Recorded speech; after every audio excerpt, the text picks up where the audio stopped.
Welcome to Go Mandarin Grammar. 华语语法战士。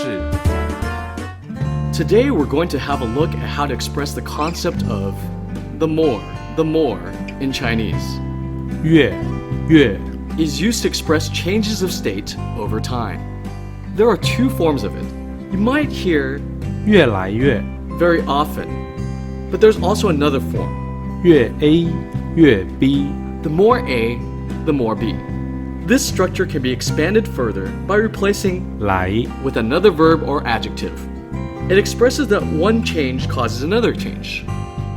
It might be a bit abstract without an example, so let's start with the pattern with one single subject. Look at the picture. How does he run? Fast or slow?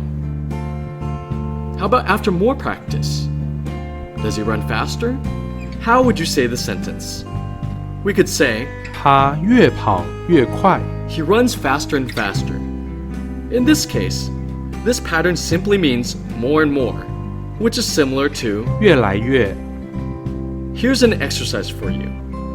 It was drizzling at first.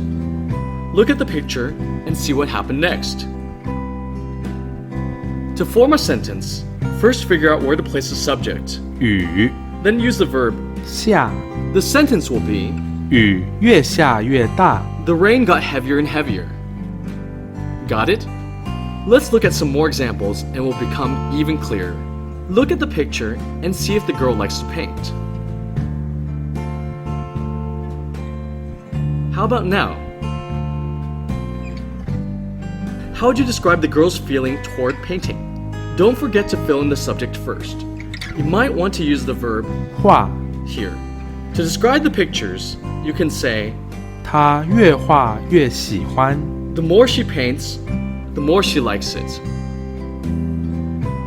Now, since you've mastered the concept of the grammar form, we're going to move on to the pattern with two different subjects.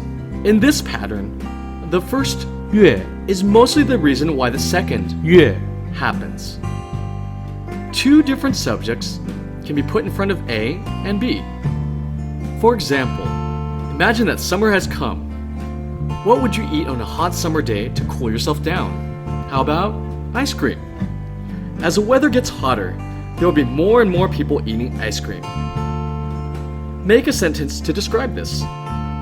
In this case, you can say, 天气越热吃冰淇淋的人越多 the hotter the weather is, the more people eat ice cream.